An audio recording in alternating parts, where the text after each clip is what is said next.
केलेली नगरपालिकेला माझं माल नेलं, माझं एकटीचं फक्त मोजे पण माझं आहे, फळांचं पण माझं आहे आणि रेडीमेड कपड्यांचं पण सुद्धा माझं आहे. सर्व माझा एकटीचा माल काढलेला 10,000चा फटका दिला आहे त्यांनी. पूर्ण माझं 10 लाख, माझं 1.5-2 लाखाचा माल निसा कपड्यांचा आहे फक्त.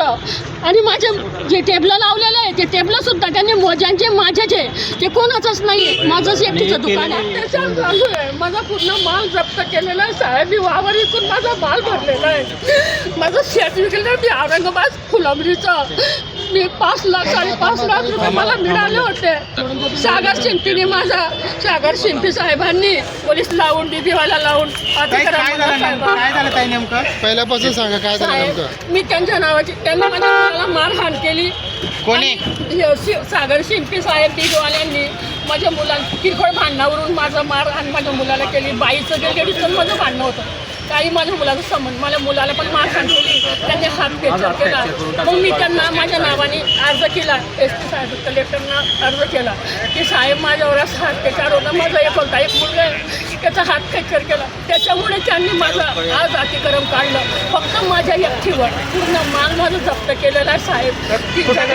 मागे माझं फुले मार्केट महात्मा ज्योतिबा ही आत्ता घडली 10-10:30 वाजता. 11-11:15 वाजता बाकी कोणावर कारवाई केली नाही का त्यांनी? दुसऱ्या दुकानात फक्त आमच्यावर हे आम्ही साहेबांची आम्ही. तुमचं कसं दुकान लावलं होतं? कशाचं दुकान होतं? आमचं कपड्यांचं रेडीमेड माळांचं पण होतं. संदर्भात मी 22 तारखेला केली स्वतः PI साहेबांनी. कारण काय आहे, कारण आता आईचे आणि गिराईकचे थोडे तुटुंबे झाली, बाकी काहीच झालेलं नव्हतं. त्याच्यामध्ये पोलीस स्टेशनला गेलो आम्ही. ते जर पोलीस समोरचे जरा उच्च पार्टीचे असल्यामुळं त्यांनी साहेबांशी काही ताळमेळ करून मला एका DB रूममध्ये नेलं 4-5 पोलिसांनी आणि स्वतः साहेबांनी मला मारहाण केली. मला त्यांनी रात्री 10-10:30 वाजेपर्यंत बसून ठेवलं, लॉकअपमध्ये बसून ठेवलं त्यांनी. मग मला नंतर एक नोटीस देऊन त्याच्यावर सही घेतली माझी. मला जा म्हणे आता घरी. त्यानंतर मेडिकलला गेलो, सिव्हिल हॉस्पिटलला. माझा फ्रॅक्चर होता. मारहाण कोण केली तुम्हाला? स्वतः साहेबांनी. काय झालं तुम्हाला? हा फ्रॅक्चर आहे. साहेब कोणते, काय नाव त्यांचं? पोलीस निरीक्षक सागर शिंपी, शहर पोलीस निरीक्षक पोलीस स्टेशनमध्ये, जळगाव शहर पोलीस स्टेशन. आणि कर्मचारी कोण कोण होते? 6 ते 7 जण. एक सतीश पाटील म्हणून, एक उमेश भांडारकर आणि मोरे. आणि आज जे कारवाई करण्यासाठी आले नगरपालिकेचे कर्मचारी सोबत कोण कोण पोलीस कर्मचारी होते?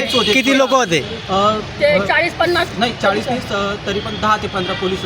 10 ते 15 पोलीस फक्त एकट्या तुमच्यावर कारवाई करण्यासाठी का?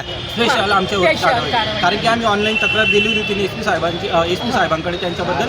हे त्या दोषारोप त्याच्यातून झाले. फुकट माल मागता मला भरपूर 30 वर्षापासून मी फळं विकते साहेब.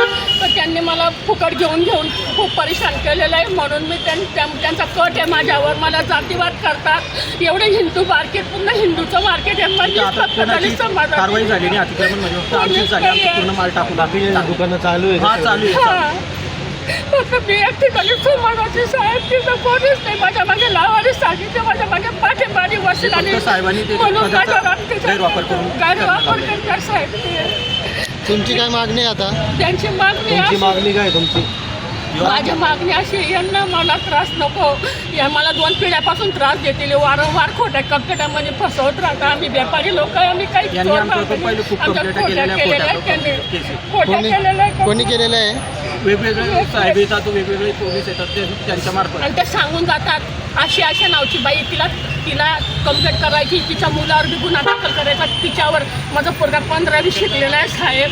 आणि त्याच्यावर बी गुन्हा खोटे नाटक करून टाकतात की असे हे करायचं, यांना तिथं राहू द्यायचं नाही, यांना टिकू द्या, यांना तिथं पोट भरू द्यायचं नाही, असं त्यांचं म्हणणं आहे. जाय कुठं जायचं आहे तुला, माझं आमचं काहीच वाकडं होणार नाही. किती बी वरती पत्तर मारला ना तू तर खालीच येणार आहे. शेवटी आमच्यापर्यंत येणार आहे. आमचं काहीच वाकडं होणार नाही असे मला ते बोलतात साहेब. अशी भाषा वापरतात की तू किती वरती पत्र मारला तर शेवटी आमच्याकडेच येणार आहे, आमचं काहीच वाकडं करू शकणार नाही. पोलीस हे असं बोलणारे कोण कोण आहे त्यांची नावं माहिती आहे का? सागर साहेब बोलला, भंडारकर बोलला, सुभाष साहेब हा स्वतः बोलला. बोलला. ज्या दिवशी मला मारहाण केली डिग्रीमध्ये मला तो तू बोलला स्वतः, तू काहीच वाकडं करू शकणार नाही म्हणे आमचं. काहीच आम्ही वाकडं दगड करू म्हणे शकत दगडाला जर डोकं ठेचलं ना म्हणे तर डोकं फुटतं म्हणे, दगडाला काही फरक नाही पडत. कोर्ट असे इथं पोलिस बघायला येत नाही पोलिसांचं म्हणे, काहीच वाकडं काय करू झालं शकणार नाही म्हणे. असे म्हणताय म्हणे कोर्ट इथं तुमचं नाव काय सर? माझं अक्षय हिरामन जगताप, ताई तुमचं नाव? कल्पनाबाई जगताप, कुठं राहता? शिवाजीनगर. मग एकच दुकान उचलायचं काय एवढं सगळ्या दुकानावर पाहिजे, सगळं आपल्याला मग सगळ्यांना करू साहेब म्हणा आम्ही. तुम्ही सगळ्यांना करायला पाहिजे होतं ना, तुम्ही एकच दुकान उचलून आणलं ना त्यांचं. असं व्यक्तिगत रोष हे बी आहे. आदेशाचं पालन करत आहे. संजीव डागो. तुम्हाला कोणाचा आदेश होता हो असं? कोणाचा आदेश आहे तुम्हाला? त्यांचा होता का?